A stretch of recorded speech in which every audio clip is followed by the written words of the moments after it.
Just a minute, I got something to show you. Why in the world does Studio Hermit Ed keep a rock in his studio? Let's find out.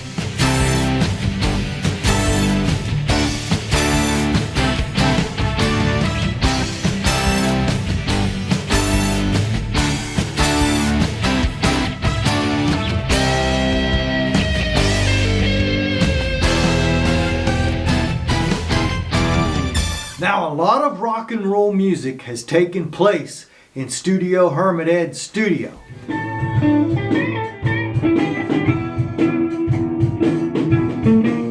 But that's not the reason why I keep this rock. I keep this rock for sentimental reasons. It goes clear back to the turn of the century. Now, I'm not talking about the 1900s to the 2000s. I'm talking about the 1800s to the 1900s. My great granddad Valentine. And he laid this rock in the foundation of a barn that he built. But there's a story behind that barn. Now, back in the late 1800s, they didn't have cars. And they sure didn't have them hillbillies up in the Pennsylvania mountains. So my great granddad Valentine, he found out that there was a barn that he could have that was clear over in Westover, Pennsylvania, and he was living in Lowville, Pennsylvania.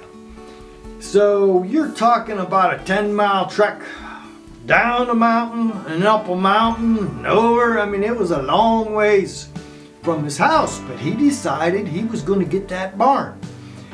So he gets on his horse and he goes over there and he tears that barn down one board at a time, one post at a time, and he loads it up on his buckboard and he travels down the mountain and up the mountain clear to Lowville, and he rebuilds that barn one board at a time. But of course, first he had to lay a foundation, and that's where this rock comes from, a foundation from that barn from the late 1800s. Now that barn went on to belong to my granddad Cloyd, and then my dad Ed bought the barn from his dad. So 3 generations got to enjoy that barn before, while my dad was away at seminary, it got old and caved in, and my uncle took the boards and built an addition on his house. And that's the story of where this rock comes from. Now, speaking of rocks, I want to show you some stones, some gravestones. This is the gravestone of my great-granddad Valentine. And then this one is the one of my granddad Cloyd. And then this one is my dad Ed. And they all got to use that barn, put their cattle in it. It housed pigs, lots of cows.